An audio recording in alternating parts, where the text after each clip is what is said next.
Hi, everybody. This is WWE Hall of Famer Jerry the King Lawler, and you're watching RWE Wrestling. Each day I grow a little stronger, push harder, aim higher than the sky. Won't stop until I die. They'll all know my name. I'm breaking the silence. I'll make my presence known this time. It's my right to stand by. Let me take it all on my life. Turn calm to that voice. Scream inside my head. Turn calm to make a choice.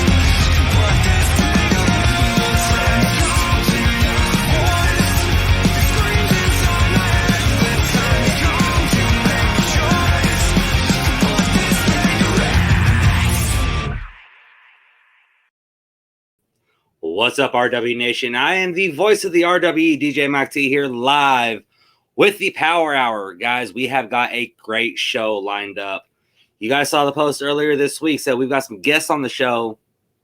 I actually got a couple of big guests on the show. But right now, the first guest I'm going to bring on is actually not really a guest, but he is my co-host, none other than Cornbread, Chris Heineken. Cornbread, what's up? Oh, Mike. I am excellent. I'm blessed by the best, just like you. And yes, you getting your special on. I got my special on right here because we know we are loaded. And what a weekend we just had, folks. What a weekend we had, Mike.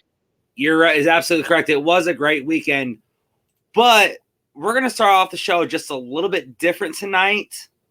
A lot of people saw him come out at the beginning of the show, and I saw you watching him, and you was just a little scared. Let me go ahead and play a little sound clip as soon as I pull it up of what I'm talking about. Okay.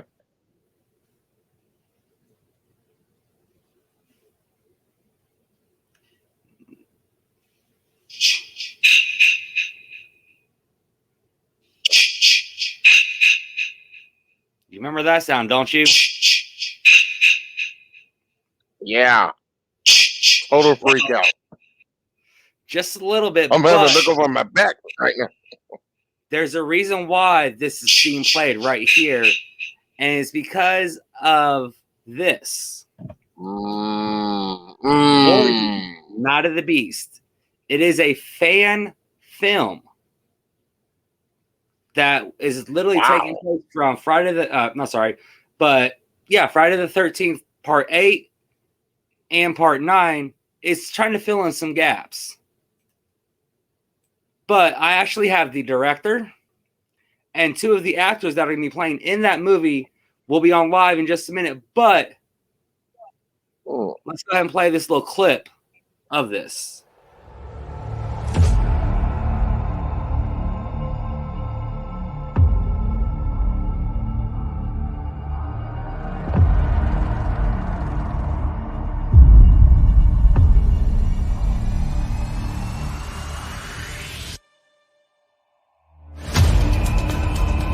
There's a legend in these parts. The lake. This place is cursed. A death curse in the form of an unstoppable monster. His name is Jason. Anyone who enters this place meets a brutal end at his hand.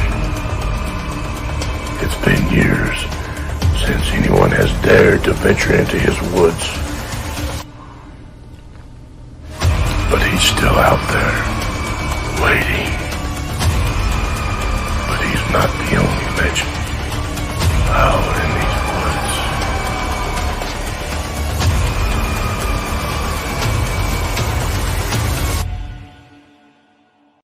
For he's a mighty praised fellow, for he's a mighty praised fellow, for he's a mighty praised fellow.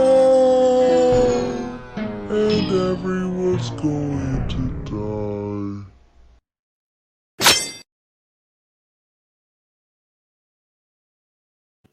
die. I mean, Cornbread, I don't like the look on your face, but let's go ahead and Intrigued. oh, trust me, I am too. When I heard about this past Saturday, I went straight to YouTube. I went straight to every single Facebook page that this movie was going to be about. I've already done my research, and let me go ahead and one of the directors. He is none other than Mr. Jason Pitts. Jason, thanks for joining us tonight. Thank you very much for having us, Mike. Jason. Hey, Cornbread, how are you? Oh, man, I'm excellent. How are you, sir? I'm doing great. Well, Jason, I know you are trying to get this movie up and started, and I know with me just talked before the show started, you're already about $3,500 made to this movie, and you guys have said you guys had a goal of about 10,000. Yes. Well, I'm gonna go ahead and post a link. It will be in our group chat, or not in our group chat, but it will be down in the comment section. If anybody wants to be able to donate or anything like that, they're more than welcome to go to this website, correct? Yes, sir. And it's not just a donation, but there's a list of really awesome perks that you will get if different levels of your contribution. One of them is you get to read the first scene of the script. Another one, there's a product placement perk that we have. We will, if you own a business or you sell a product, we'll put that in the film. So there's a lot of different things that you can choose. There's one. There's only one, and it's for a perk of $666. 666. If you are the one to take that perk, you get one of the masks that we are going to use in the film. After it's done, you will get that mask. So there's a lot of stuff you can choose from there. Oh, well, hey. Well, Jason, I do want to say one thing that I know you've been talking with Joey Britt about this and stuff like that. He wanted me to go ahead and make the announcement on air that RWE will be one of the sponsors for your guys' movie. Oh, wow. Oh, wow. That was amazing. Thank you so much. Not a problem. That's and cool. that is very awesome. I talked with Joey earlier today, and I mean, that's what he said. And like I said, if people want to look, here is the website that they can go to, and it's clicked right there in the comment section. So if anybody wants to go donate, sponsor, help out with this movie, get it off the ground, because I know you guys got some big actors that are going to be coming in and playing this. We have some amazing actors coming in. And let's go ahead and get one of those actors right now. A lot of people might remember him from Stranger Things, but he is now Jason Voorhees. Ladies and gentlemen, Mr. James Stokes. Oh, wow. Hey, fellas. How are James, y'all? I'm doing pretty good. Welcome to the show. Thanks for having me. Congratulations on getting the part of Jason Voorhees. I know you got some pretty big shoes to fill on that. It's a once in a lifetime getting to play an iconic character as Jason Voorhees. It's just I'm ecstatic about it. Absolutely. But I wanted to ask James, with you being in such now, as Mike said, such a very iconic role as Jason Voorhees. I wanted to ask you, when you knew you was going to be casted for that role, one, how did that make you feel? And two, what was going through your mind, or just tell us what was going through your mind and your heart when you knew that you was going to be casted in such an iconic role here? Oh, well, me and Jason, we was actually working on another film in Arkansas. Actually, we was out to dinner, and it was just funny. We were sitting around a table, a bunch of us, actors, directors, DPs and all that, cinematographers, and we're just talking about, what films, we grew up, liking. What, of course, Jason always comes to mind for me. It's just one of the things. Jason here, Pitts, he was talking about, making a movie about Jason. And I told him any time that if he ever did that I would love to play that role. And lo and behold, I get a call from him one day, and he says, I'm making this movie and I want you to play Jason. And it's just like, wow, you know, of course I will do this. I mean, I'm right there for you, whatever, because one, I love working with this man. He is amazing. He is amazing behind the camera. He is, the shots that he sets up are absolutely just, I mean, he's just great. And so any movie that he ever does and he wants me in it, I'm there. That's just the way it is. Thank you so much, James. That means a lot. Well, I know you guys have another co-star that's going to be in the movie. Go ahead and bring him on. He is an RWE, I guess you can say, original. He does a lot of our security by night. He is a police officer by day. And now he's one of your cast members in the movie as well, Mr. Gary Swift. Gary, welcome to the show. Gary. What's going on, fellas? Not much. My question to you is, Yes, sir. how does it feel being cast in this movie, knowing you grew up watching Jason, but you're going to be now playing a part in this movie next to the person who's playing Jason?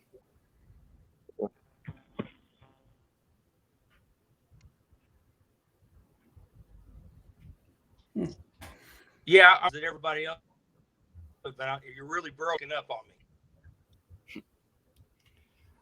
Well, what I want to know is if you can understand me or hear me, how does it feel being in part of this movie, in a movie that you grew up watching or a franchise you grew up watching? I don't think he can hear you. No. Oh yeah, I'm super excited about the entire thing. Have always been a huge horror fan, and I've watched some of James' stuff just to catch up with his acting. He's an amazing actor, and he's going to do an excellent job on this. And with me,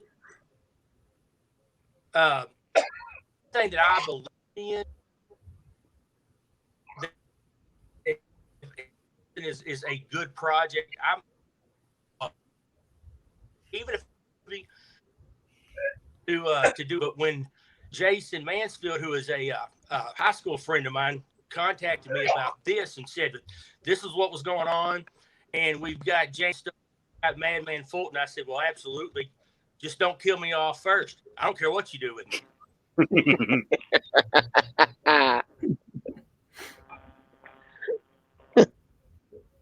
Well, speaking of Madman Fulton, I know he's going to be playing a character, and you guys had announced it on your guys' fan page and stuff like that, but he's going to be playing the character of Sasquatch.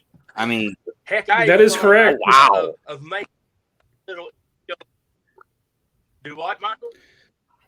I was going to say that's correct. Madman Fulton is on board to play Sasquatch and another character. He's playing two roles. Oh, really? Yeah, I really wanted. I didn't want to. The first idea was to have him play Sasquatch or Bigfoot because he's so big. It makes sense. But I didn't want to advertise him and everything, and then the fans not to get to see his face. So I added another character that he gets to play without being covered up and everything. So, so yeah, he's going to be playing two roles, and he's really excited about it, and we're really excited to have him. And we wouldn't have him without James. James and Madman worked together on a previous film, and so there's a connection there. And James reached out to him and asked him if he'd be interested, and he was very excited about helping us out. So, thank you, James. Very welcome. I'm glad he was able to come aboard. Me too. Yeah, I know. I want to go ahead, Mike. What I was going to say was, I know in the near future that we are going to be having you guys at the RWE Arena very, very soon. And I've heard it's in the works to actually, you guys are going to try and bring Madman Fulton to the RWE Arena. We are working on it. Yes, sir. Yep. That's going to be huge. Yeah. I mean, Jason will be there too. Jason Voorhees will be there as well. Jason Voorhees will be there too. Hey, I like the sound of that. I know some of these fans will love the sound of that. Absolutely. Well, Brett, I know when we had not trying to mean this in the bad way, but a dummy Jason Voorhees come out to the show where fans were able to take pictures with it, but you actually saw Cornbread running away. Yeah. That's very true. Very true. Hashtag RESPECT, not the Aretha Franklin version, but yes. Well, Gary, But- James, Jason, congratulations, you guys. I know this is going to be a fantastic film. Again, if anybody would love to donate, you heard the perks that he's got. The link will be in the comments, and here it is again on screen for you guys to see. Again, I cannot wait to see you guys inside the RW arena. And Thank I you can't guys wait to very see much. this movie. Oh, I can't either. I'm already in love with the teaser trailer. I'm waiting for the full movie. Did you see the other trailer? Michael, did you see the other trailer? There's another trailer out? Yeah, there's another trailer. We shot another teaser trailer of James in the costume stalking the victim. So when you get a chance, everyone go check that out, and you get to see a taste of what we are going to do, the look of the film, and this amazing actor playing this character, and just how badass it looks. It's really awesome. You're talking about the one we shot that day in Arkansas, correct? Yes. Yeah. No, y'all really need to go see that. We had another amazing actress, Kelly Lane. She was there, and she did a phenomenal job. And just bringing characters to life, that's what we live for. And Jason is one of the best as far as behind the camera of bringing a character to life. And go please and look at that teaser trailer. It brings out Jason a whole lot better. Jason Voorhees, that is. It brings out Jason Voorhees a lot better for the viewer is to watch this trailer instead of the one you just saw. It's really good. You really get a taste of how he is going to portray the character and how we're going to make the movie, like the look of the movie. And it's amazing. It really looks like it's one of the actual films. Absolutely. Well, if you guys will give me just a quick second, I found a link that you guys were talking about. I'm going to try and get it on the air real quickly. If you give me just 2 seconds, I'll do that. Oh, if you could play that would be awesome. Yes.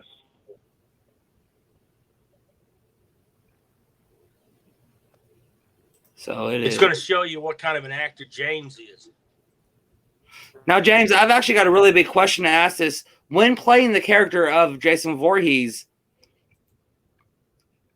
how do you not go throughout the whole entire movie and not say a single word? I know it's got to be hard for you. It really is. It's really weird not being able to say anything. But as soon as I found out that I had this character, Jason wrote me a couple days and said, "Hey, you got some homework. You need to watch this movie and this movie." I've already started watching them. I mean, literally, I was already watching the movies before he even let. And this is the thing: if I have a character and something, especially as this iconic as Jason Voorhees, I am going to mimic everything that I do. I just was in actually, I can let this out. This is already there. But I just shot a movie in Vegas. It's going to have Kane Hodder in it. Kane Hodder is one of the original Jasons from 6, 7, 8, 9, and 10. So so it's just being able to play this character and bring it to life and to mimic what I've seen on screen. I think I did a pretty good job. Everybody said I did a pretty good job. So it's just that's not natural. That's studying. That's homework. That's knowing the character and getting to know the character the way that it needs to be portrayed. Because if you're going to play an iconic character like this, you can't just go into it and, excuse my language, but half-ass it. You have to really do your homework and do it right. And I think this is it right here that you guys are talking about. So this is it. This is it. Yes.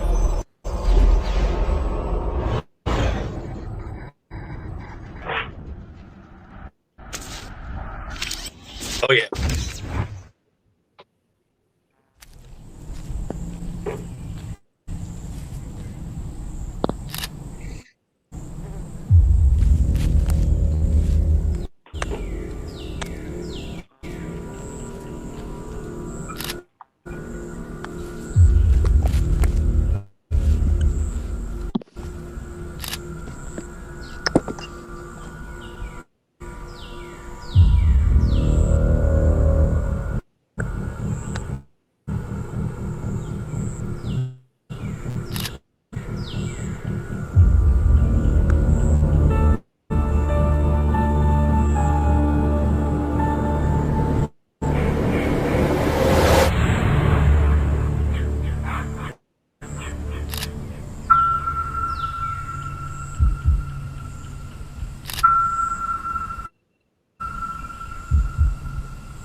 That was it.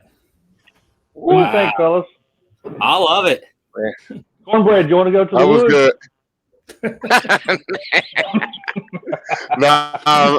no, last time I went to the woods, came back with a couple of bear aches, if you know what I mean. But seriously, I do want to ask one question, and I'm gonna direct this at you, Jason. That guy was a little bit bigger than the one. Oh yeah, Yeah, he was a little bigger. very bigger, and that's and I still ran for my life, literally. But Jason, I want to throw this question at you for just a moment. I know this is a fan film, and I know we had talked about this in it was actually in one of the credits. But what prompted you to decide to make this Voorhees movie and get the incredible cast that you have in this movie, like two of these gentlemen right here and Madman Fulton? What was the whole, I guess you could say, process of trying to formulate this game plan to help try to create something that's going to be a monster success? Well, I've loved Jason my entire life. The first movie came out in 1980. I was born in 1980. My parents named me Jason. He's always been a part of me. And whenever I decided last year, after like a 15-year hiatus of filmmaking, I decided I wanted to get back into film. I wanted to make films again. Jason, a Friday the 13th Jason movie has been a dream job my entire life. And I was actually inspired by another fan film called Never Hike Alone. It's another Jason fan film, and I was inspired by what they did. It's really awesome. It's on YouTube. I highly recommend it. And there's a sequel called Never Hike in the Snow, also very good. And so when I decided I wanted to do filmmaking again, I'm just like, I'm just gonna do a Jason fan film.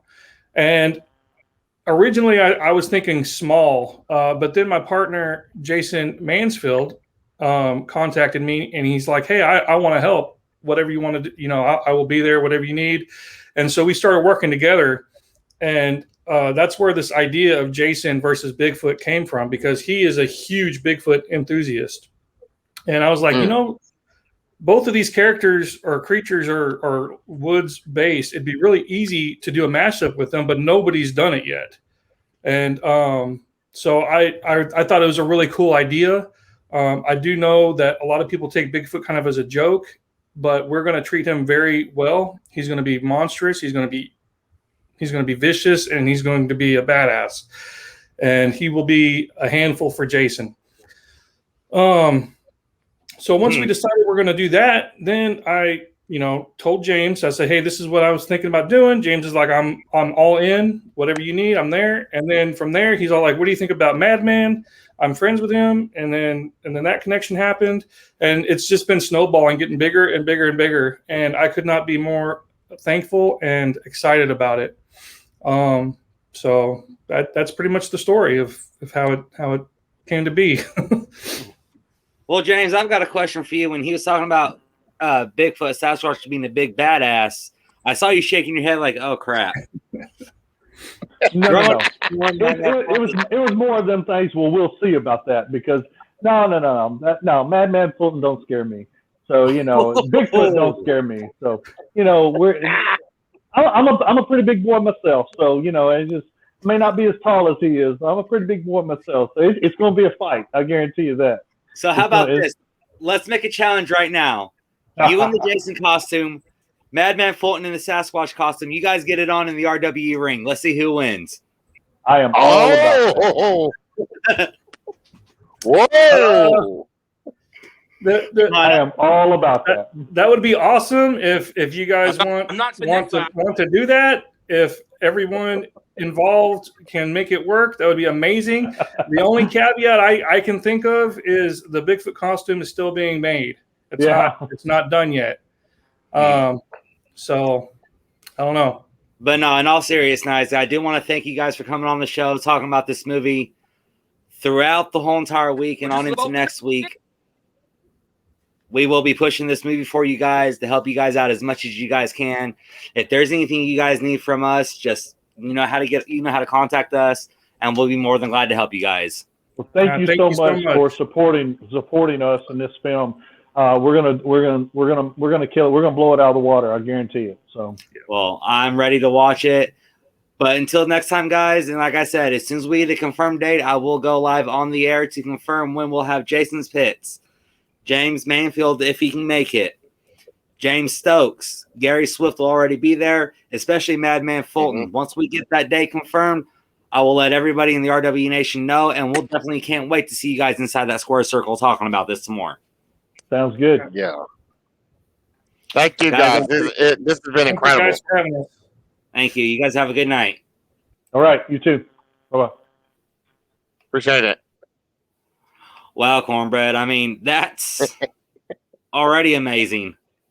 Wow. But, and the crazy part about all of that, Mike, is, this is a fan film, and I think that's the key to it all, along with Indiegogo. This is a fan film, and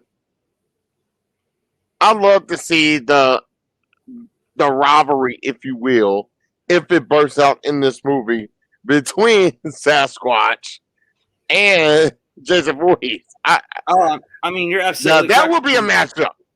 Oh, that'll be a matchup for the ages. Because, I mean, you've already got through the movies. You've got Freddy Krueger taking on Jason Voorhees. Right. No man won, no man lost. So, exactly. How is this fair with Sasquatch and Jason Voorhees? Yeah, and what would the motives be? That's the ultimate question. That is, again, that's going to be a very good question. But moving on to the actual show that we had. Hoy vey. What a night it was. I mean, and just take a look at this open on who we had. RWE Wrestling is unbelievable. I know that y'all run each and every week, so y'all have been so loyal. I mean, what a great night we're going to have tonight. I was just talking to some of the superstars in the back, and there's a lot of young kids on the show that you're really going to love. I'm telling you, they're going to be future Hall of Famers and superstars. But what a great production here, man. It's unbelievable. Y'all just a little too loud now. Let me get a holla, holla, holla. I said holla, holla, holla. I want to hear it over here. Holla, holla, holla. Some of the other great performers that are going to be here tonight, as well as former WWE superstars, former ECW stars. This is going to be incredible. And it's not only because they're here tonight, but this is history. This is the first time Teddy Long has been here in Arkansas, and it's right here in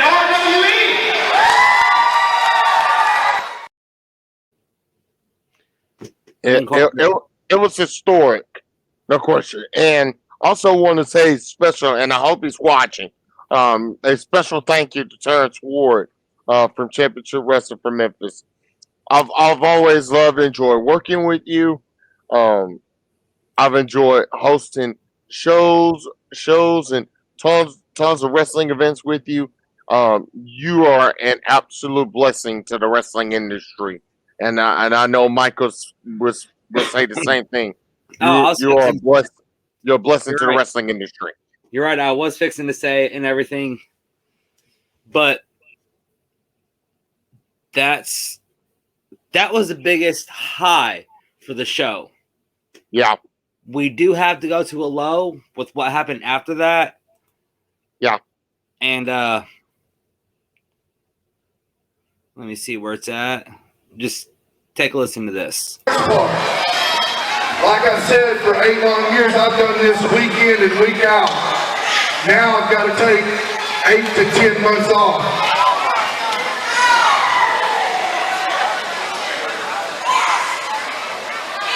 And I haven't really had a chance to process it yet, but I'm not gonna lie to you. It's pretty emotional. Are you serious? I wish I wasn't. Hey, that was a big old joke.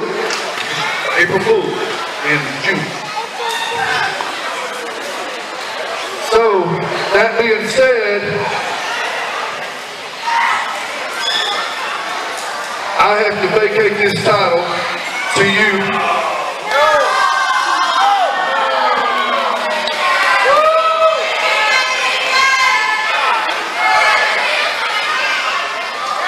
Not only that, but I want to thank each and every one of you that come out week after week that has supported me.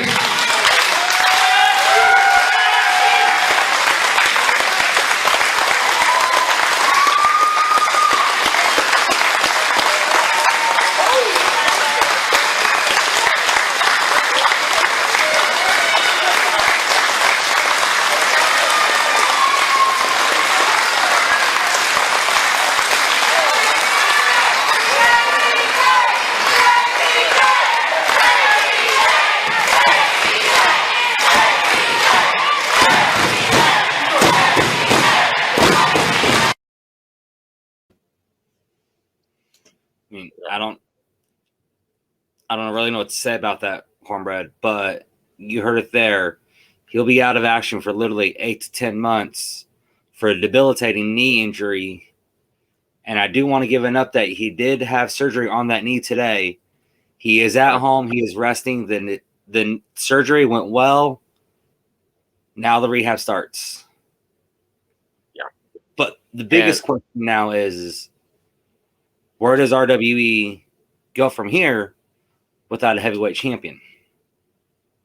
And also, I think the other question, Mike, that we will ask is, who will be the next champion?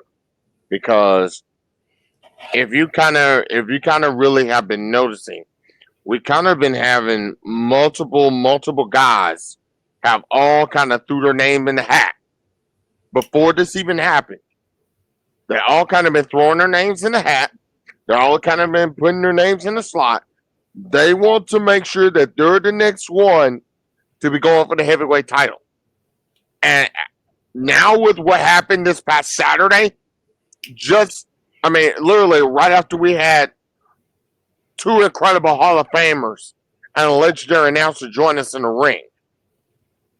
Now that all of that, plus the vacation of the heavyweight championship, now I think the door has literally, if it hasn't become this wide with contenders, it's literally become that wide with contenders. I mean, you're absolutely correct on that, but I've tried to get a hold of Joey this whole entire weekend and week so far.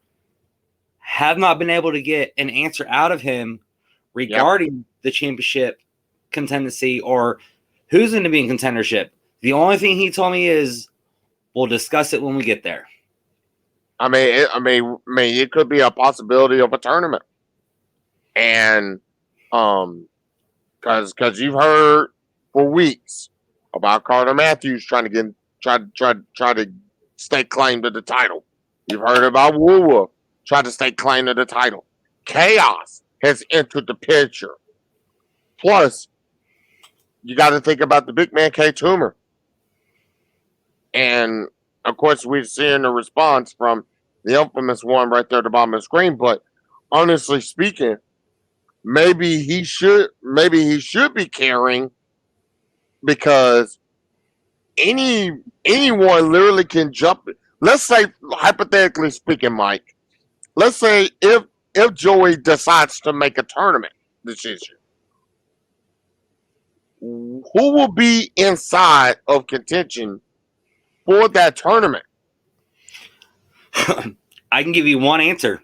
Everybody in that locker room. And I would amen that to no end. So, and we're talking tag champs, we're talking US champ, talking a hardcore champ. I say, yeah, you hit it right on the head, Mike. There's so many people, and that, I mean, that's literally, we have one of the best locker rooms in the world. Oh yeah, absolutely. Absolutely. But real quickly, Mr. Entertainment just came on.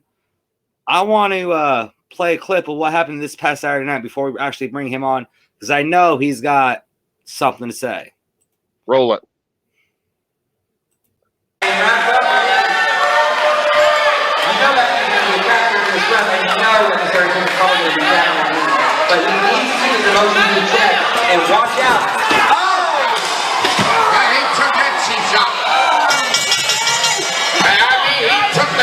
shot.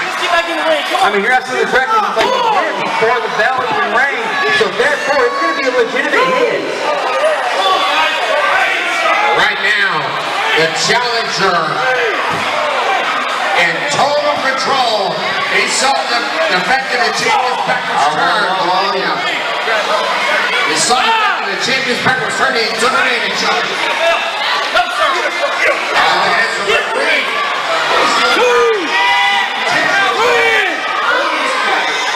Come on, get him off the ropes, man. Don't do that.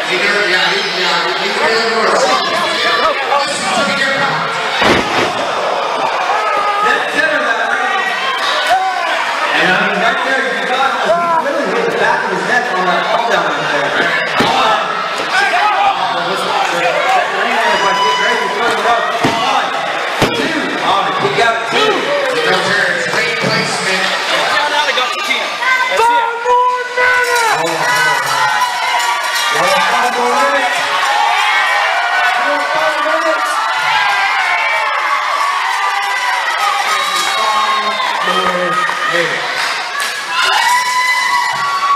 Hey, in case you don't know it, I make the rules around here in my matches, and there ain't gonna be no 5 more minutes. I'm going to the pay window, and I'm taking this title, I'm getting my money, and I'm getting the heck out of this white trash drugs place.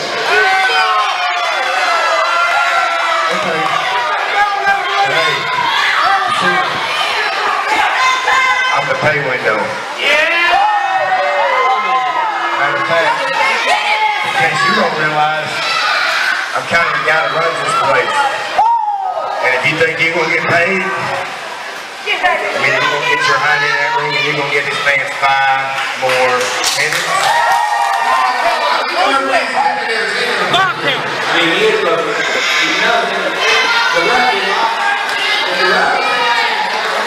he may not.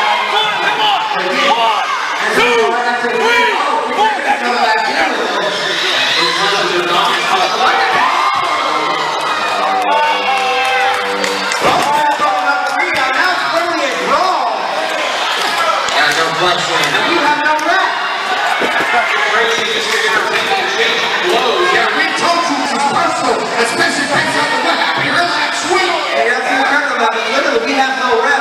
So therefore, there can be no winner in this match. Wait a minute. We got a rep right here. Bell's already been rang. Well, the ref just now ended a no DQ match.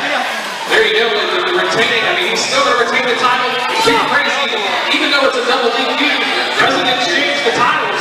Ladies and gentlemen, your winner and still United States champion, Crazy.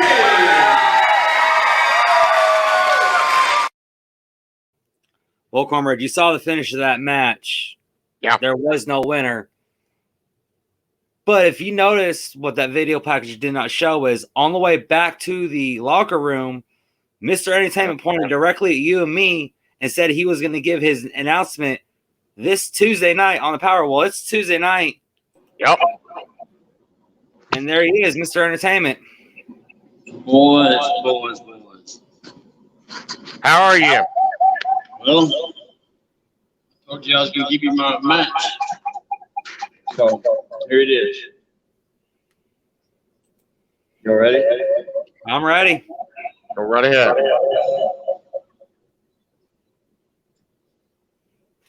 You know I love having y'all eat out of the bottom of my hands, right?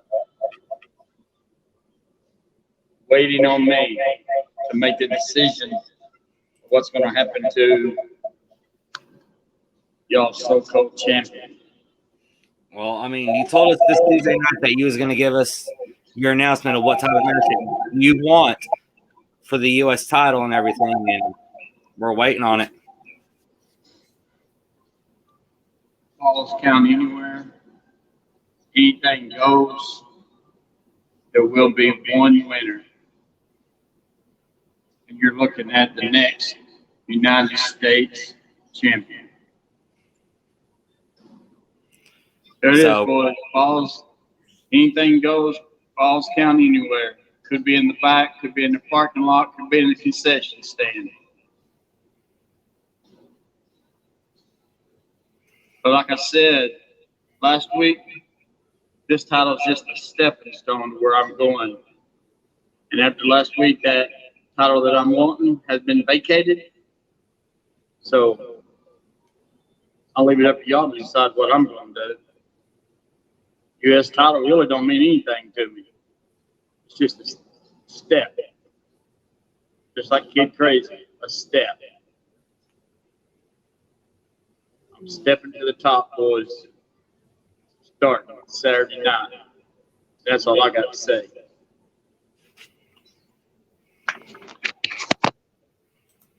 Wow.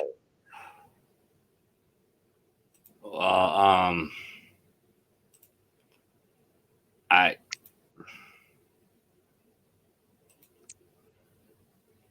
All I can say is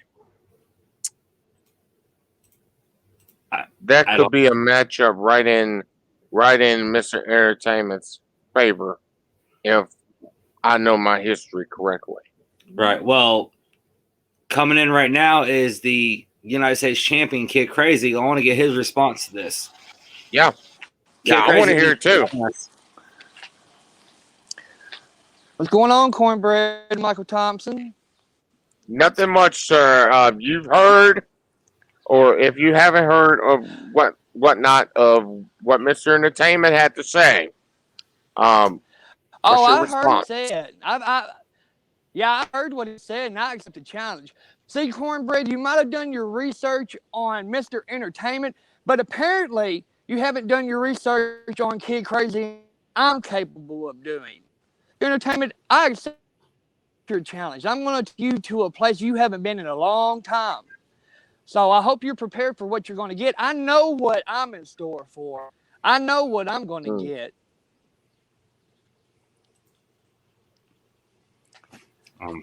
Wow.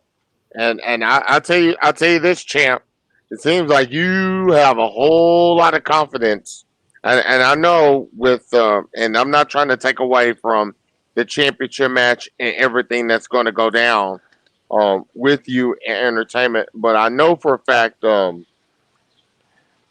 his comment earlier No, I'm was not. he was going to use you as a stepping stone to get where he was going. And it could be the assumption that he's trying to use you to get him to the heavyweight championship.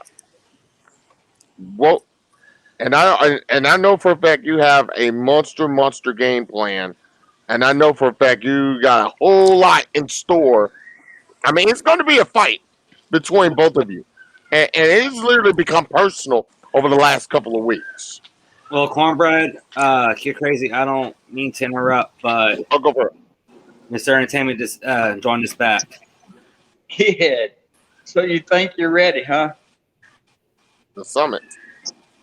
I don't think you're ready for what's going to happen to you. Yeah, So, bad signal, guys.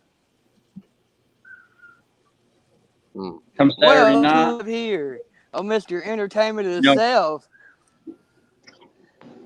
yeah, kid, I don't think you're ready for what's going to happen to you Saturday night.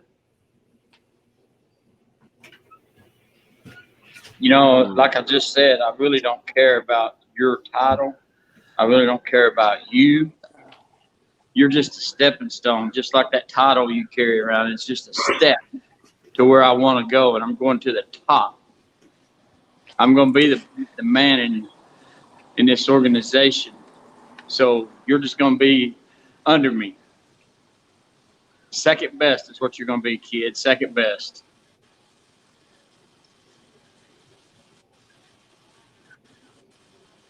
I'm going to lie to you, Mr. Entertainment. You have woken up something inside of me. I felt it Saturday. You woke something up, and it's something that I've been lacking for a long time. I hope you know what you're getting yourself into. Son, like I said last week, I'm not I've taking known you for you since granted. you were. I'm not.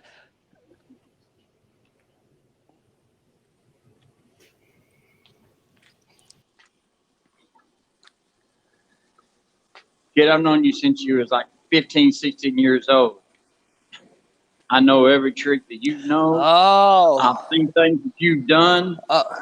So I'm not worried about you. See that's what you're wrong. I'm not that 15, 16-year-old kid that you used to bully. See, not a lot of people know our history. I know you by a different name. We go way back. See, this ain't something that's just going to end next week or the week after. It needs to be told. And you're the missing piece to my legacy. I respect you and I respect what you have done. But you are the final piece in my legacy. To your legacy? I don't think you're going to live to be a legacy. Well, we're going to find out. But for you to take that title away from me, you're going to have to damn near kill me. I didn't come back just to play games. I didn't come back just to be threatening people, or I come back to prove a point. I've been through them all. Been through Cujo's. Cujo said the same thing. Where's Cujo? Where's he at? I made a career out of slaying giants. You're no different. I got nothing but love and respect for you. But when we get in that ring, it's all business. Love and respect, you need to throw that out the window, son, because there ain't no love or no respect here. I don't respect my opponents. I beat my opponents. Then it's going to be what it's going to down. be. Yeah, then it's going to be what it's going to be. I'm ready. I hope you are. But like I said, you know, when I win your title, I'm probably just going to take it and toss it in the trash because I don't want that title. It's okay, all, well, you don't get a title match then. How about that? Oh, I'll get what I want. Earn it. Earn it. You ain't beat me to even earn the title shot. I beat you twice. You beat me twice? Twice. I don't think you beat me last week. Last week. You didn't take the title, so I guess nobody won. But you got to beat So him, beat didn't me. you? Prove you deserve a shot. I don't have to prove anything to anybody. And Carter Matthews, I see what you're saying. Son, you don't even need to put your nose in none of my business, because you go put your nose in my business, I'm going to break it off and I'm going to shove it up your butt. So the best thing for you to do is keep your nose out of my business. Kid, I'm going to say it for the last time. You're just a step to where I'm going. I've got more important things to do than sit here and jaw with you. Cornbread, Mike, I'm out. Well, the See last y'all time that I Saturday night. checked, the last time that I'm undefeated. How many matches have you lost? How many matches have you won?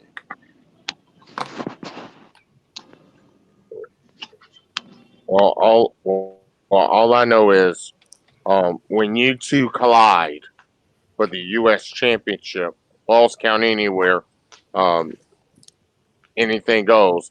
All I know is if you're watching this program, fans, if RWE haven't gotten any hotter after WrestleFest, you might want to go ahead and be setting yourself up to be getting your tickets, because this one will be a war. I mean, And you better, and bottom line, you better make that drive on down there to Grubbs, Arkansas to see this match. Even though it's going to be an incredible card, this is another incredible match that you're going to want to see. I mean, you're absolutely correct. And I know Kid Crazy will agree with me on this one, but this isn't about that U.S. title. I think this is more personal than anything, because of the years that these two gentlemen have known each other.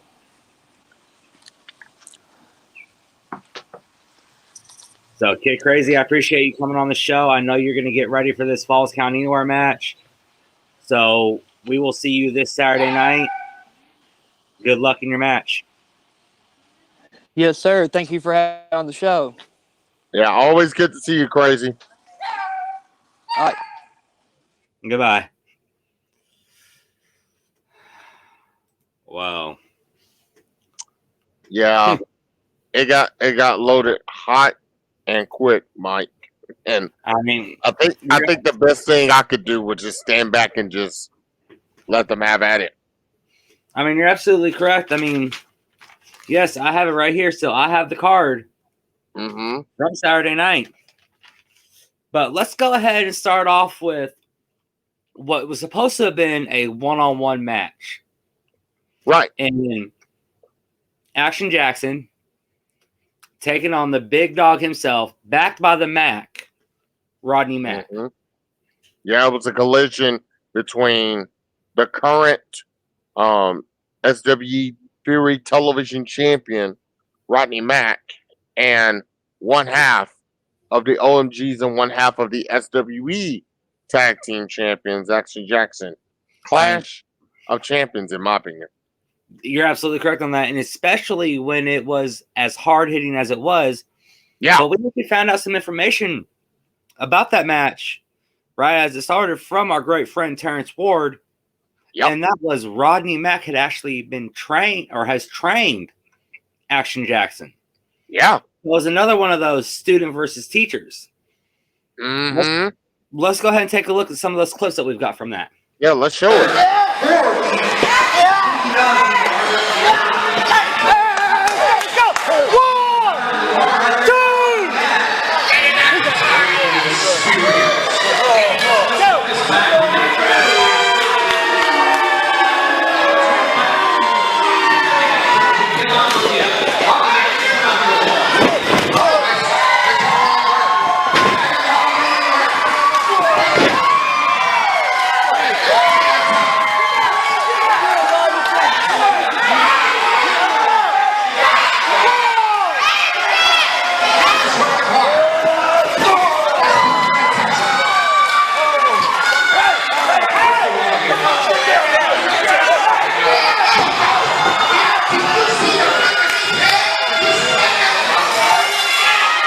Now wait a minute.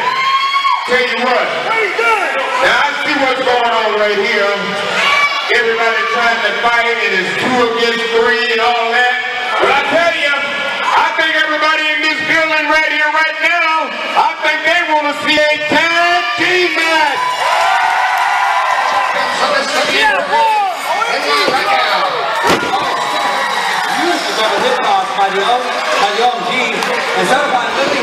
Exactly.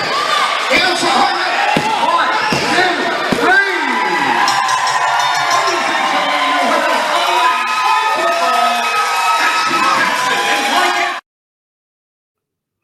I mean, Cornbread, you saw it right there. You notice how Action Jackson came out by himself. He didn't come out with his tag team partner. Right. He came out by himself. But you notice that when Rodney Mack came out, he had to have his protege or his little protege with him, Soda Pop Superfly Hendrix. Mm-hmm. Yeah. Well, And the crazy thing about this whole situation is, normally when Rodney Mack normally comes out, especially during another one of his title defenses, which of course you can see on SWE Fury television. Normally he's been almost like a loner, and Saturday ended up being a little bit out of the normal for him. mm-hmm. But I don't know if you noticed that when Rodney Mack yanked off Action Jackson from that middle rope, did you see how hard Action Jackson's head hit that top rope? That, to me, that was very scary. That was very, very scary. That was totally scary. But credit to him, he made it through. He sucked it up, and the OMG, the tag team champions, ended up getting the win. You're absolutely correct. They did. And I don't know if you noticed at the end of the match that Rodney Mack got on the mic and was saying something. Then all of a sudden that Ashton Jackson says, you know what? We'll put these belts up against you guys anytime, anywhere, any place. You name the time and place, and they'll put it up. So if they come back to RWE, I would love to see that tag match for those SWE tag team titles. If not, we'll see them on SWE TV, channel 33 out there in CW 33 in Texas if they ever put those titles up on the line. That is going to be a hard-hitting match. Yeah, it will be hard-hitting. And And you also have to realize that you know, Rodney Mack is the television champion, and he has had upon dominant title defenses as champion. Oh, And you're absolutely correct. And well, I think I've done my research correctly. He's had 12 title defenses and has came out the victor on every single one of yes, those. he has. Yes, he has. You're absolutely right. Hey, Cornbread, Go ahead. we're going to go ahead and take a quick couple-minute break. We've already been on the air for about an hour, and it hasn't even seemed like it. It's so dope, but it's been a great hour, first hour. Right. We'll be right back after these messages. All right, ladies and gentlemen, I'd like to remind you that there is so much more to RWE Wrestling than to watching it on YouTube and Facebook. You need to come out and see it live. Folks, there's nothing like coming out here and getting the full experience. There's so much we cannot show you because we don't have the time. There's a lot that goes on out here every week. Remember, when you come out Saturday night, every Saturday night, we have an event scheduled. 7 p.m. is the bell time at the Community Center in Grubbs, Arkansas. And while you're out here, you can partake in the full experience. We've got Granny's Grub Shack right behind me. I'm telling you, you've never had food like this. Folks, I am a big fan. They have a cheeseburger, french fry, and lemonade or an iced tea combo. Once you pay for your meal, you get free refills on your drink for the rest of the night, and it's just $5. And I'm telling you, you can't get food like this good anywhere else. Also, we've got memorabilia and collector's items that you can get out here, not just for wrestling, but horror, comic books, you name it, it's out here. We've got pop vinyl figures. All you got to do is just come out here and look. We've got several vendors set up. They'll take care of you. It's more than just coming out here and watching wrestling. Not that the wrestling isn't enough in its own. We've got to have all of it. You got to have all of it. So come on out Saturday night, bell time at 7 o'clock, and we'll be back with more in just a little while. RWE Wrestling, 301 East Barnhill Street in Grubbs, Arkansas. Come out and catch all the action. Doors open at 5, bell time at 7 p.m. every Saturday night. General admission is only $5, floor seats are just $6. RWE Wrestling, Grubbs, Arkansas. Be there. Well, you said it earlier. Actually, it was more or less you've been saying it all night Saturday night. You kept waiting for Granny's Grub Shack to open up because you wanted that sweet tea, lemonade on top of them chicken sandwiches. God, I want one right now. Yeah, same here. Same here. It's missing them fries. You know, salt, pepper, ketchup fries. I'm telling you. And and also I want to say, you know, while we're here in the air, you know, I kind of been enjoying my little tea lemonade combination inside this awesome little thing right here. Hold that thought. I think I've got that exact same cup, Mark. Give me just 1 second. Okay.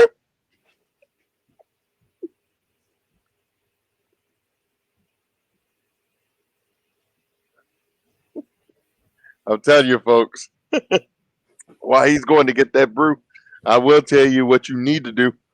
And that's if you think it's always great here, why don't you come join us live right there in person? You saw the commercial. Join us live right there for the RWE every single Saturday night. And there you see it. I got my titanium silver. He's got his Mine's a little smoky, but that's just the way I like it. Mm-hmm. But yes, you're absolutely correct, Cornbread. Granny's Grub Shack has got one of the best chicken sandwiches around Jackson, Independence, and Craighead County. I'm not going to lie. Now, the next time I do go to Granny's Grub Shack, I am going to request this to Charlene and the cooks there. I am going to request a double chicken sandwich. A double. Oh, yeah. Oh, trust me, if you ask, you will get. But I don't care. I'll pay the extra taxes just for that. Right. Well, before we went to commercial break, James Luttrell got on here and said that you can watch SWE on Fight TV. Yes, and you can. True. You can watch it on Fight TV. Yep, you can watch it on Fight TV. You can also watch it on YouTube, along with Championship Wrestling from Memphis, on which we had a great partnership there with those guys too, especially with Terrence Ward, and of course Championship Wrestling from Memphis. Not only you can see it on YouTube, but also if you are in the Memphis area or inside that Mid-South area, you can watch them on CW30 WLMT Saturdays at noon. You're absolutely correct. Well, moving on. What was supposed to have been a match of superstardom. Okay. Superstar Bill Dundee was challenged by none other than one of the dirtiest players in wrestling, Dirty Little Dave of the Dirty Little Gang. Well, due to unforeseen circumstances, Superstar Bill Dundee was not able to make it. Right. So instead, they started complaining about, well, Superstar Bill Dundee isn't here. He's afraid of fighting me. Blah, blah, blah. Mm-hmm. Well, none other than one half of the former Titans of Violence, Heinzman, came out and accepted the challenge. Exactly. Well, Dirty Little Dave wanted nothing to do with Heinzman. Rightfully so. Heinzman's a scary ass dude. Yes. Yes, I know. And trust me, I know from personal experience. So instead, Slam took up the challenge, and it was Slam versus Heinzman. Let's go ahead and play some of those clips real quick.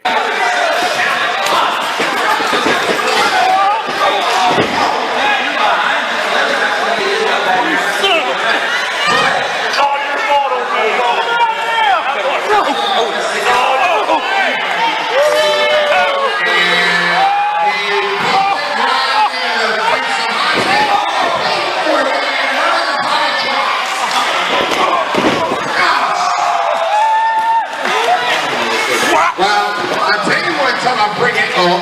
Oh! Slam arguing with the referee.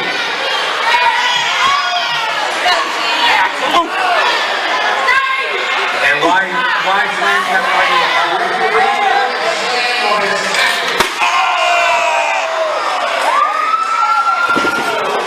Oh, beautiful right here. Another good face down. This could be it. 1, 2, 3.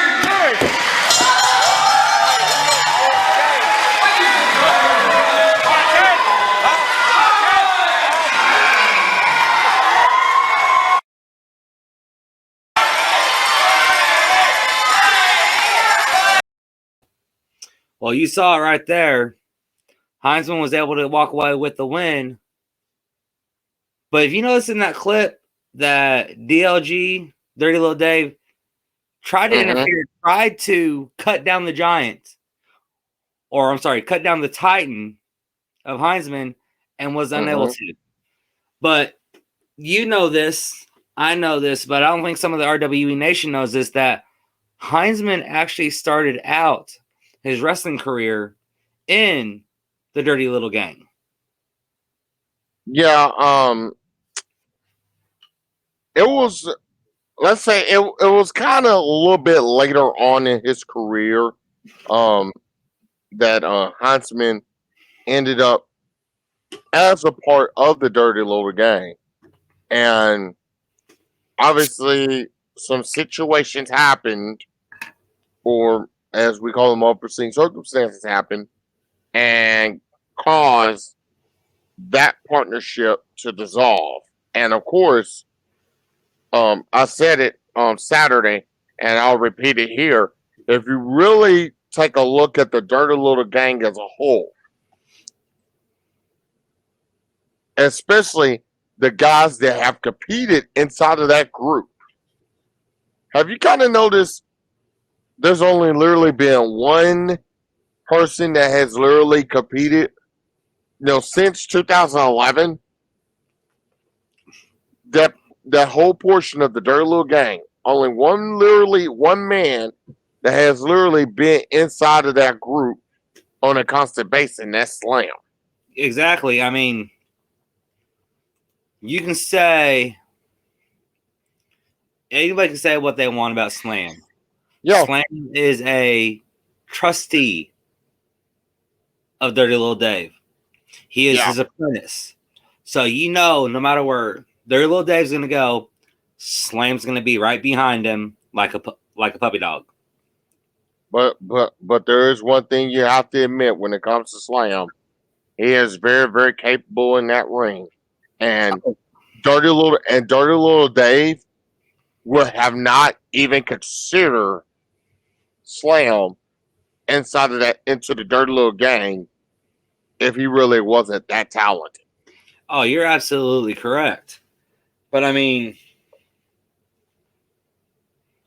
he is literally like you said, to your point, he has literally been that one catalyst. No, he's literally been the sugar to Dirty Little Dave's tea, if you know what I mean. I mean, you're absolutely correct. But moving on, because I mean, we had a stacked superstar stacked card this past weekend. Yes, we did. Let's take a look at the next match that we had. And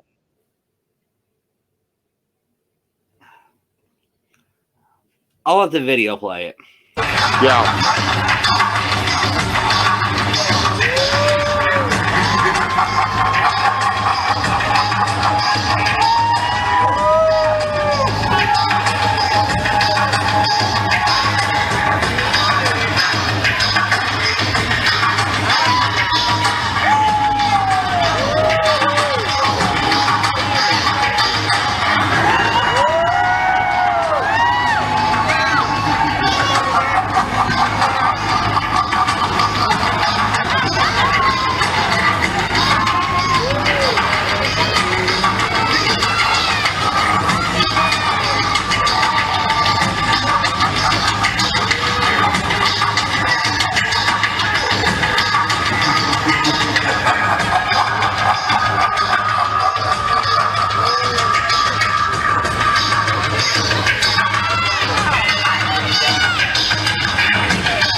Yeah, and no disrespect to our Corey Taylor fans, but that really did feel like a combination of Saw and Slipknot all at the same time.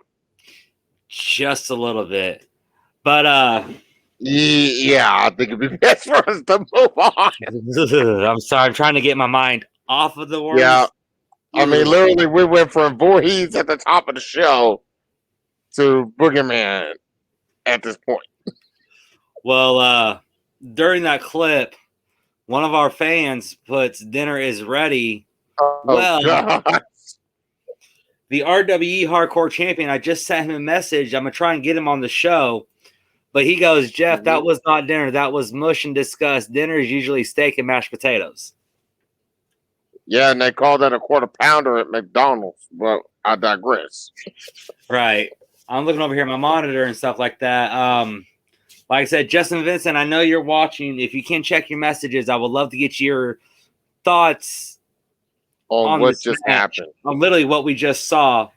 Yeah. And I want to know how you're good, how you feel, how? especially going up against a legend like the Boogeyman. Exactly. But Ivy Hidman goes, worms are extremely high in protein. Which they are. Don't get me wrong, they are high in protein, but not coming out of the Boogeyman's mouth. Ugh. Or better yet, not squiggly, squirming, and cruming like it's a ABC Schoolhouse Video rock. Right. Now, as I was trying to say, how that match came about was Cannon and Vincent both came out to the ring. Yeah, that was the key. That was the key. They were ready for a match. They was told they would have a match for them to be there. Well, when they arrived at the arena, they noticed they weren't on the card. So instead, they pretty much forced Joey Britt's hand, saying, "Hey, we want a match. Why can't we have a match?" Joey goes, "You guys want a match?" Cannon goes, "Sure. Both of us, whoever it is, we'll take anybody on. We've got the RWE Hardcore Champion right here in Vincent. Let's get it." So Joey mentioned for the back, and out came the Boogeyman. Did you notice how fast Cannon ran out of that ring screaming like a little girl? Yeah, and honestly speaking, I collected $150 off of every single scream that he did. And that's just tax money. Well, Vincent's not able to get on the show, but he's here in the comments saying that because when Ivy Hidman goes, worms are high in protein, Vincent goes, "Eat you one." Well, I hate to say it, but I think Vincent ate more than just one that night. No, I think it may have affected the stack of potatoes that he ended up talking about earlier. Right. Yeah, and those were not a quarter pound, I'll assure you. No. And you notice right here, here's another reason why Cannon left the ring. Jeff McGovern goes, Betty White ain't eating no worms. No. I think he's talking about Cannon there. No, Betty White ate that dirt in that Snickers commercial right before Betty White snapped out of it right after eating that Snickers. Right. Well, moving on in the night, the next match that we had that night was actually the Kid Crazy versus the Mr. Entertainment for the United States title. We already had talked about that match at the beginning of the show and stuff like that. Yes, we did.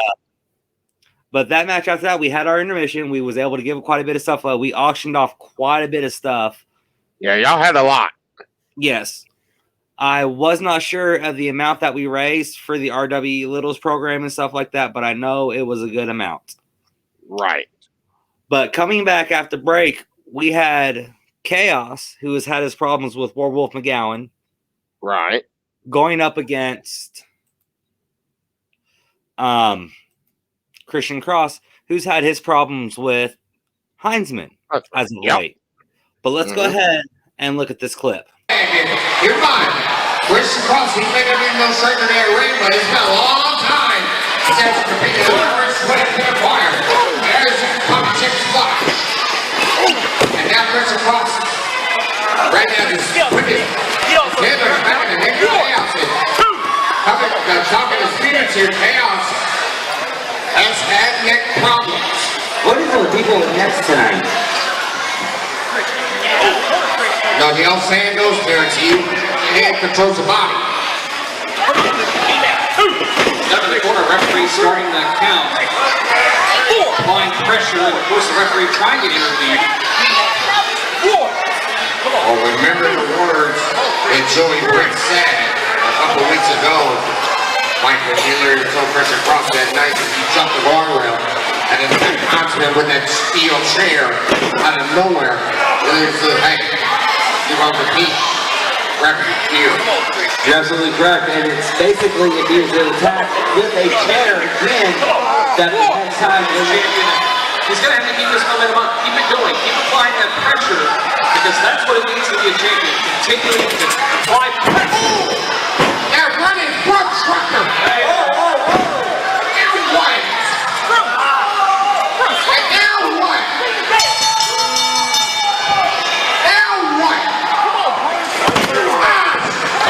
And you're not going to stop backbreaker. I mean, we were just talking about this earlier, and out comes Wolf McGowan. And Jamie with that baseball bat right in the midsection. And she's literally laughing about it, just literally. She feels good for hitting her dad in the stomach. Well, you saw it there. That match ended up being a no contest disqualification match. Yeah. And Chaos was able to take the win. But after that match had happened, Joey Britt comes out and ends up making a tag match for this week. Mm-hmm. It will be Werewolf McGowan being accompanied by Jamie. Yeah. And Christian Cross going against the team of Chaos and Heinzman.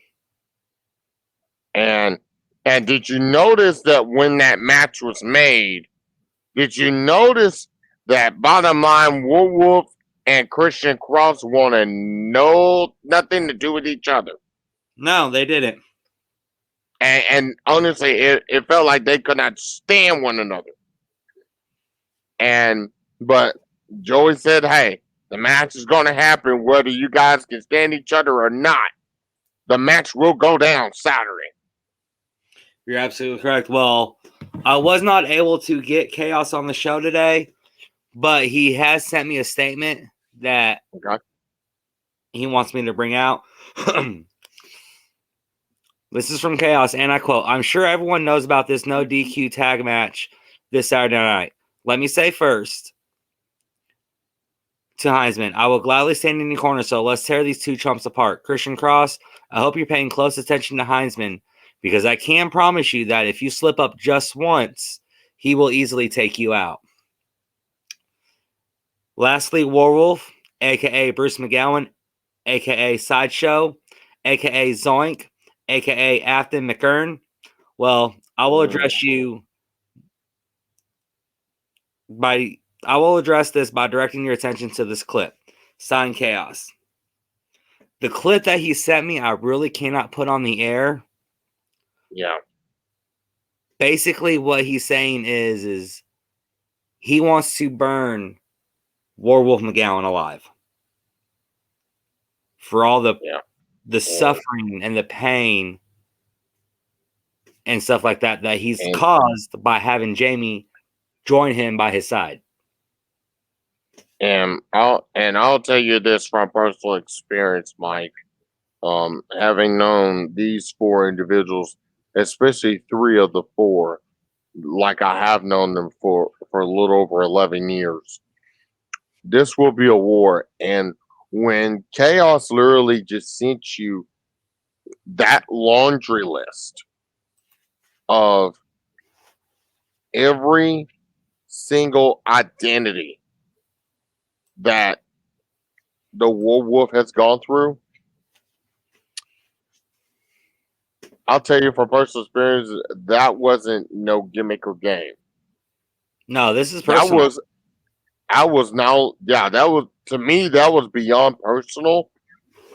And it will be beyond personal when those four collide in that ring. And to me, and I know this has kind of been almost like a shadow of the show, Mike, but I think to me, this could really be a determining factor when it comes to that heavyweight championship, because you have a former heavyweight champion and Werewolf in that ring. You also have a former tag team champion in that match. Yep. With Heinzman. Yep. And also a Heinzman last year was one half of the tag team of the year with the Titans. Yes, he was. And if you throw all of these 4 combustible elements inside of that ring, hang on to your horses and hang on to your seats. You better pack a lunch because this, I mean, we already talked about one war earlier with Mr. Entertainment and Kid Crazy colliding for the U.S. title. This is another war right here. It's almost kind of feels like WrestleFest Part 2. This time, it's a lot darker than what it is. I mean, you had WrestleMania Backlash. Yeah. This is WrestleFest Backlash, or I guess you can say we'll call it the aftermath of WrestleFest. But Yeah. Heisman just sent me a video. I'm going to go ahead and get that played off for you real quick. It's me and Chaos against Bruce McGowan and Christian Cross. Bruce, I don't underestimate you. I know what you're capable of. I really do. But it seems to be your tag team partner this weekend doesn't know what I'm capable of. Last weekend, I told him I was going to break his jaw. And what did I do? I broke his jaw. And you know what? Let me make a promise to you this weekend, Christian. I'm going to hurt you, and I'm going to toss your ass around like a sack of potatoes. So this weekend, Christian, when you cross violence and chaos, bad things are going to happen. Well, whoa. I don't know if you heard it in that video package right there, but Heisman did say that he fractured Christian Cross's jaw when he knocked him out. And did you also hear him say, when you cross violence and chaos? Mm-hmm. Pretty much all hell is going to break loose in this tag match between these 4 gentlemen, because you got 4 combustible elements in one ring. Another reason why you should be coming down there to Grubs and experiencing that live for yourself. I mean, you're absolutely correct. But I did get word from Christian Cross. He is still able to compete. Doctors are clearing him to compete, but he does have a mild fracture in his jaw on the lower side. So how well is that going to play into this match this weekend? Absolutely. That's going to be the question. So, I mean, I don't know. But yeah, moving on, the match that we're coming up to has been one of the biggest matches I've been looking forward to all week. Okay. Since we announced it on the air a little over 2 weeks ago. Mm-hmm. And that was former 2-time NWA Women's Champion, former SW Fury Women's Champion, Malia MDM, going against a 6'2" giant in Nova Phoenix. Yeah. And what a hard-hitting match that was. And me and you had spoke to Nova Phoenix during the WrestleFest activities and stuff like that. And she said that she grew up watching Malia, that it was nothing but an honor for her to be in the same ring as her. But no matter what, she was not going to take any prisoners. Yeah, exactly. Also, in the same sentence, it was a hard night for Nova Phoenix. I'm not going to lie. I know you heard it too, but it was also the same time that her father had passed away. Yeah. 8 years ago. So she dedicated the match to her father. Let's go ahead and watch some of those clips. Let's watch it.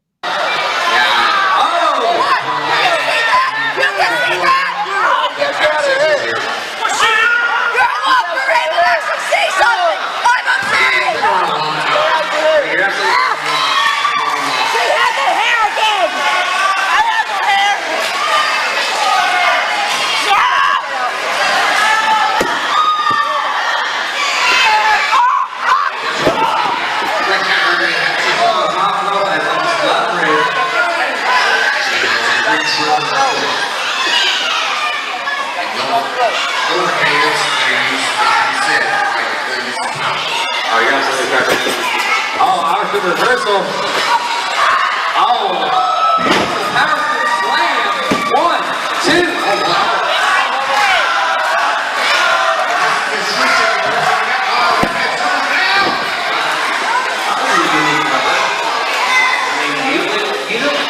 Literally using her weight and to the this is the difference between pro wrestling.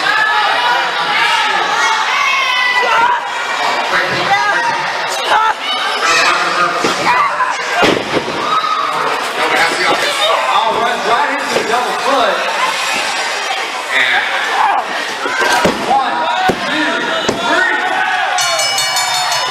Ladies and gentlemen, you're hearing the match on pinfall. Malia MDM.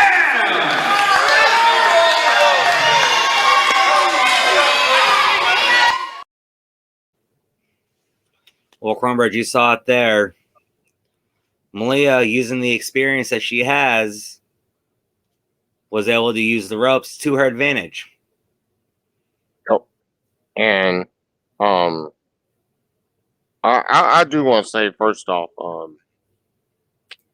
my prayers and all are with Nova Phoenix and her family.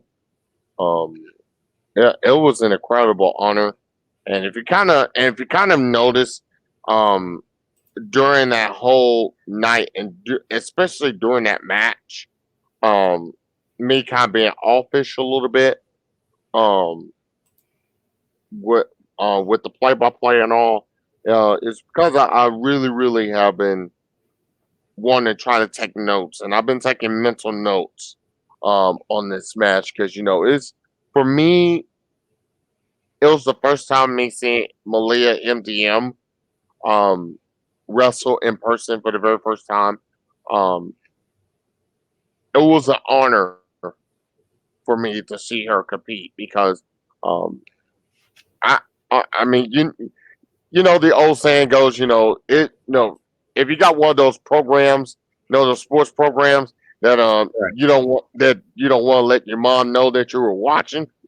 Well, LPWA was one of those very first programs, and um, Malia MDM was one of the first um, female wrestling talents that appealed to me personally, and I've always enjoyed her work. I've always enjoyed what she brought to the ring, and she brought it to the ring against Nova Phoenix. And even though she got the win, I think Nova Phoenix became the bigger winner in that match, not just because of the personal situation, everything with the family. I think honestly, Nova Phoenix gained a lot more working with Malia than she's ever gained. And You're I absolutely say correct on congratulations that. to both. I mean, you're absolutely correct on that. I mean, that was her first time wrestling in RWE. She made her RWE debut. Only Right. the second place in Arkansas that she has ever wrestled in. Mm-hmm. But that's not the last time we're going to see her. No. And honestly speaking, I hope it's not the last time that we see Malia MDM as well. Because I mean, you want to talk about a legend uh, in her own time. I mean, granted, in the 80s, you had Medusa Michelli. Now we know her now as Medusa. You've had sensational Sherry Martel. You had a whole lot of those female personalities, but Malia MDM was almost like an unsung hero in a lot of ways, especially when it was very very tough for women for women's wrestling to really kind of transfer and make everything kind of spear from the late 80s into the 90s into the mainstream. And you want to talk about another pioneer of wrestling? Please throw Malia MDM in that category. And it was an honor for me to not only be sitting with you guys calling that match, but it was an honor for me to actually watch that match and take notes. Oh, you're as a student and as a broadcaster. I mean, you're absolutely correct on that match. But I can confirm that Nova Phoenix will be back to the RW Arena on July 10th. Yes. Don't know who her opponent will be at that time. We still have well over a month away. But I know when she comes back, she will be looking for revenge. So all I have to say to is every superstar of RWE, watch your back. Yeah, she's coming in hot. She's 6'2" and she knows what to do. Right. Cornbread, before we get on to the very main event and everything like that, you had actually went on assignment for us. And let's go ahead and play what you did for us. This is WrestleFest, Revolutionary Wrestling Entertainment, or RWE's big annual event of the year, where you can bring out the whole entire family for a good time or a scary time. Let's look at this haunted house inflatable one, where you can come get your face painted, learn lifelong lessons from a wrestling legend, even a magic trick or two. Overall, this is the event for the whole entire family. We put that question to this one individual, and here's what he had to say. And that's the best thing in my life that I've had going on with the kids and everything else. It's just a bomb. Really? Yes. Come out and try it. Now, on to the inside, where you can buy your favorite wrestling items or other stuff from vendors. Also, meet and greets. And the world-famous food courtesy of Granny's Grub Shack. Trust me, their chicken sandwiches, sweet tea, and lemonade are addictive. We've even put the question to the established one himself, RWE's resident bad boy, Double J. I tell you what I think about it right now. You got Jimmy Hart going to be here. Teddy Long's going to be here. The Boogeyman's going to be here. You got DLD, Dirty Little Gang, going to be here. Man, action packed card. We got the OMGs is going to be here. And the SW Fury people is going to be here. Also, Memphis Championship Wrestling guys has been also be on their TV show is going to be here. This is a place to be. Huge, huge deal. And also meet and greets. Not only with legends, but with this rising star, Nova Phoenix. I'm loving it. Get to meet new fans and a lot more fans. So I'm excited to show everyone here in RWE, here in Gross, Arkansas, this Texan Nova Phoenix is all about. Even RWE's own, the voice of the revolution, Mike T. So far right now, Cornbread, I mean, you can just look around. This is just the front part of the arena that we have right here.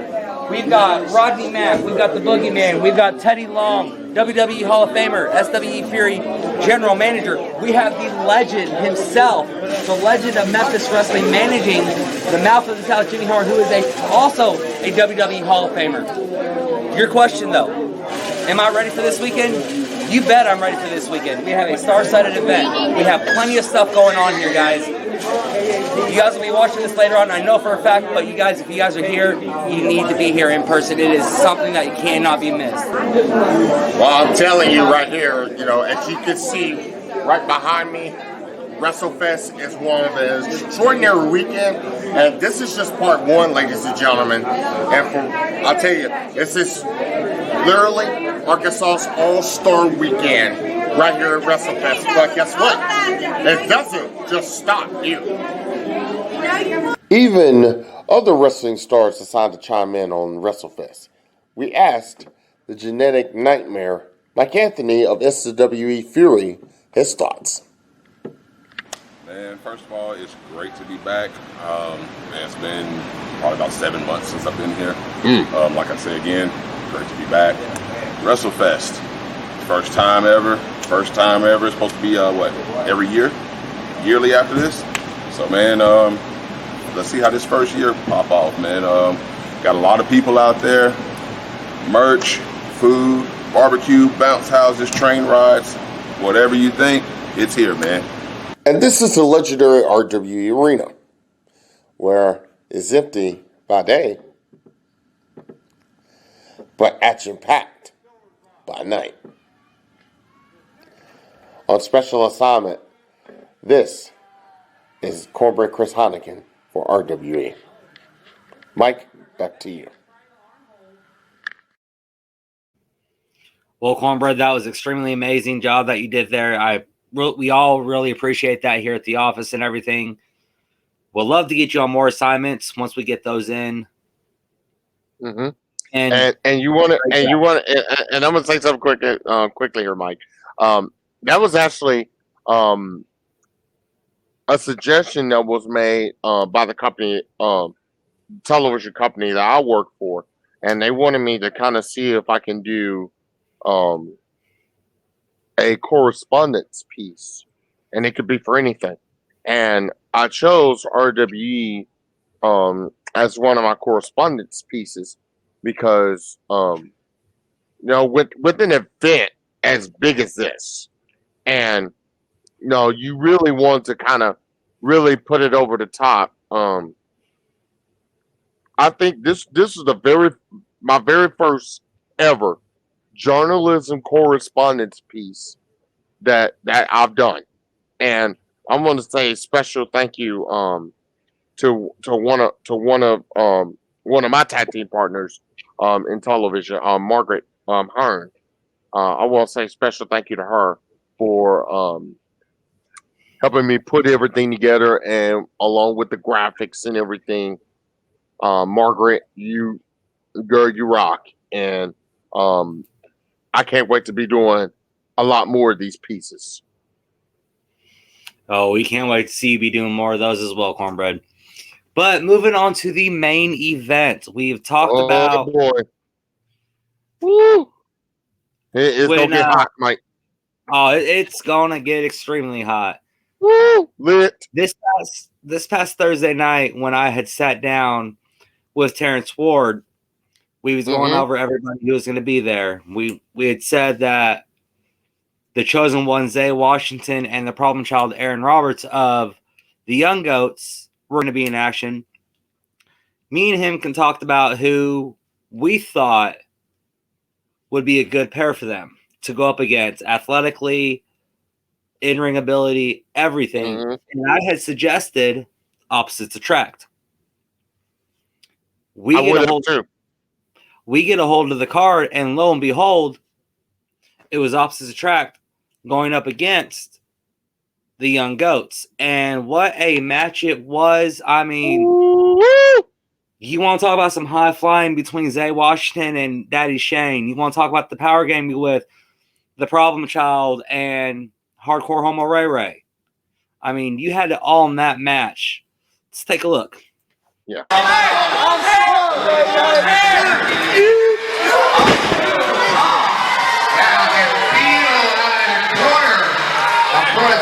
Former world heavyweight champion Whitefield made that move to help the Zay Washington. I'll tell you what, you better not sleep on this guy. And there's the other challenge. With balance on the top. Oh, beautiful maneuver there. Oh, look at Zay Washington stays up. Yeah, Zay Washington says, okay, let's play high flyer with you in. Okay, let me know where he goes. Oh, and I'll tell you what. You're absolutely correct on that. Zay Washington was able to outmaneuver Shane. That was a great counter that powerbomb. It just spiraled like head scissors. Wait a minute, pick it up. The Jackson was over the top out and laid on his feet. Now let's shake some extra shake and just shake on the liger and put liger. Oh, beautiful.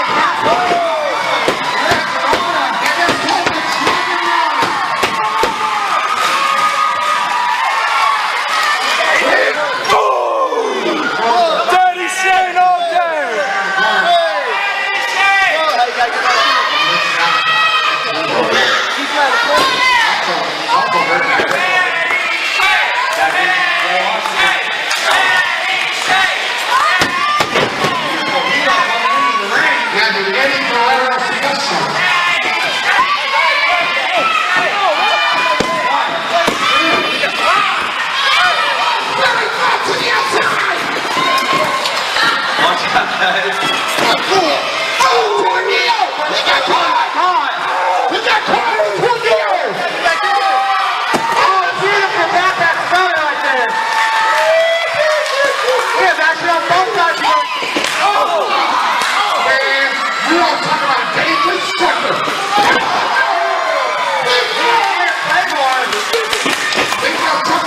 Oh, this is a big stick. This could be it. 1, 2, 3.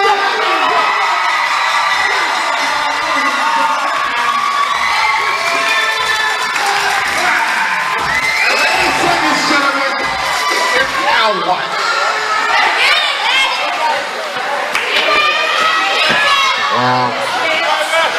I got to stop immediately.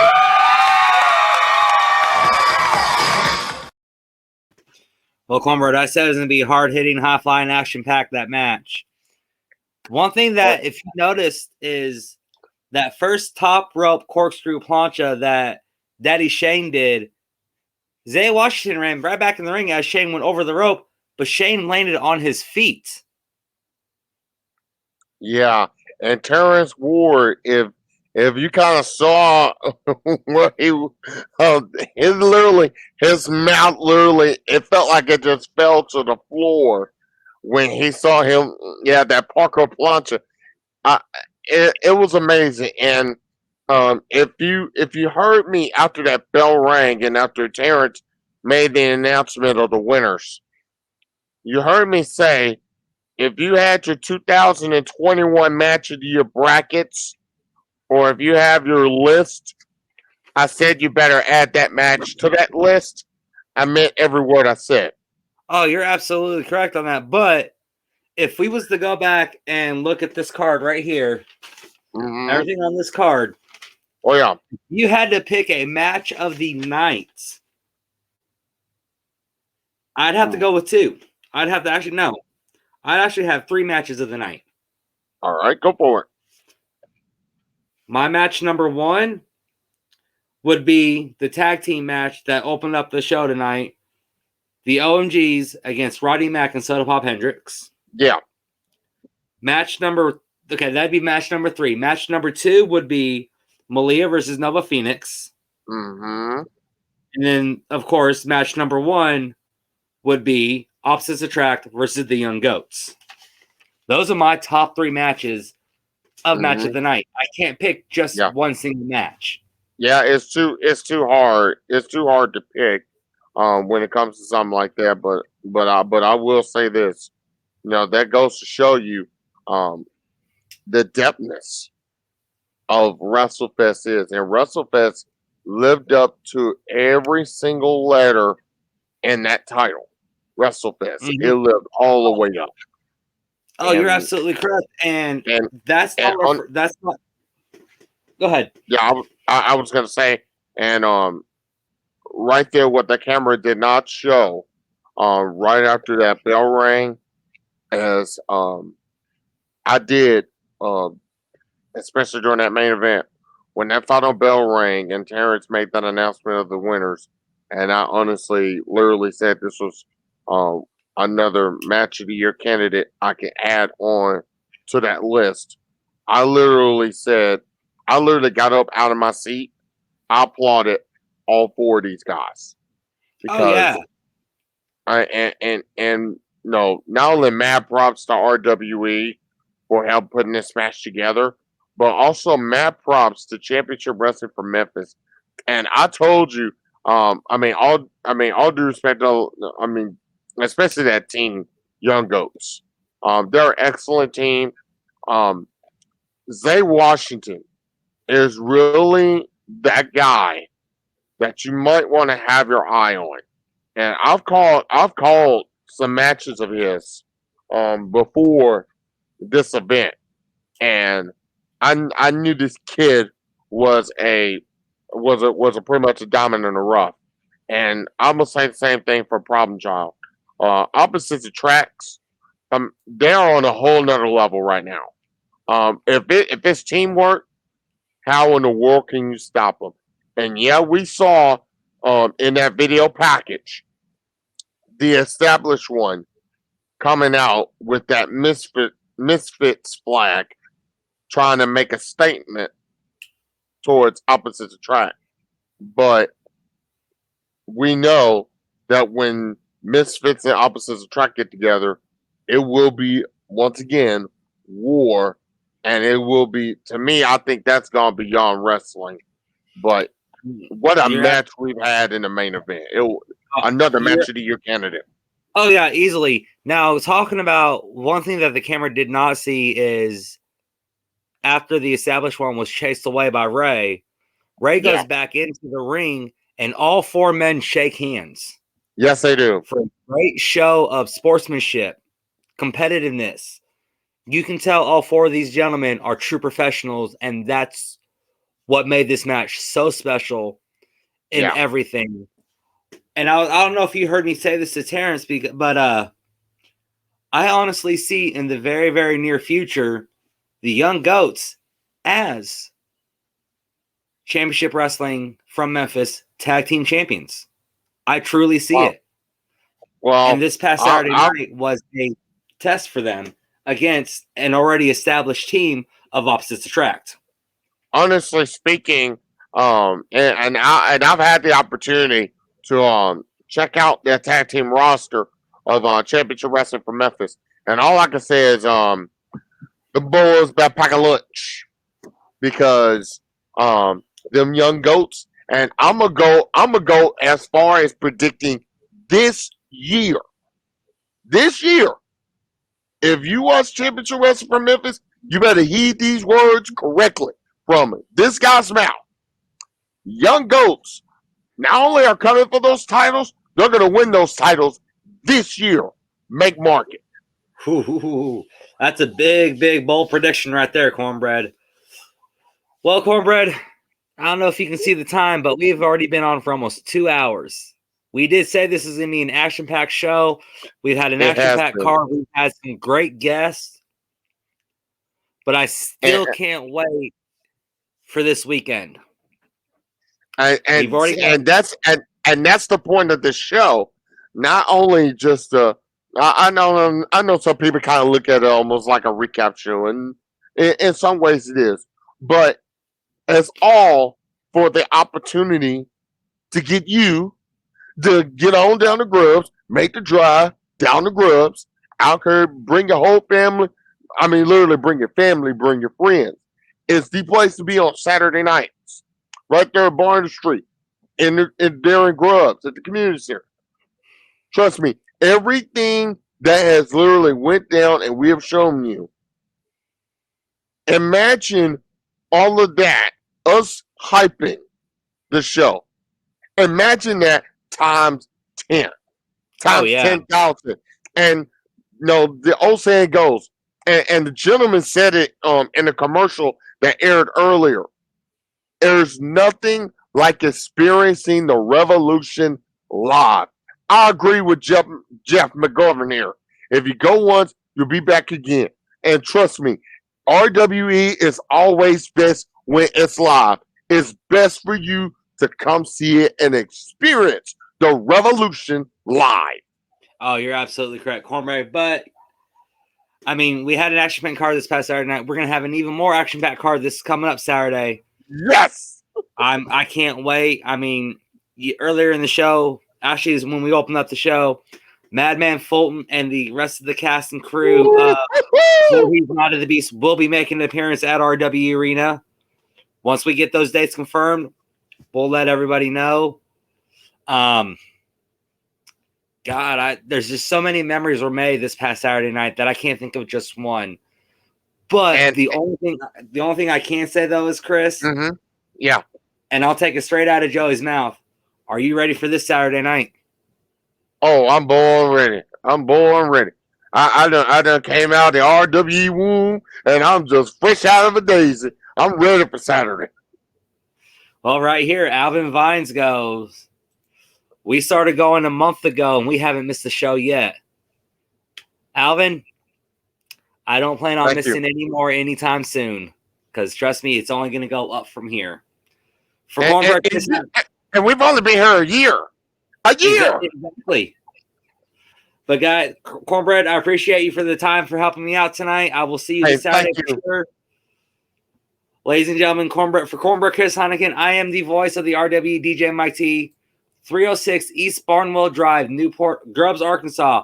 Doors open at 5. Bell time is 7 o'clock. General admission is $5 if you guys want to sit in the bleachers. If you guys want to get floor seats, it is $6. Guys, you can't miss the show. But once again, for Cornbread, I'm DJ.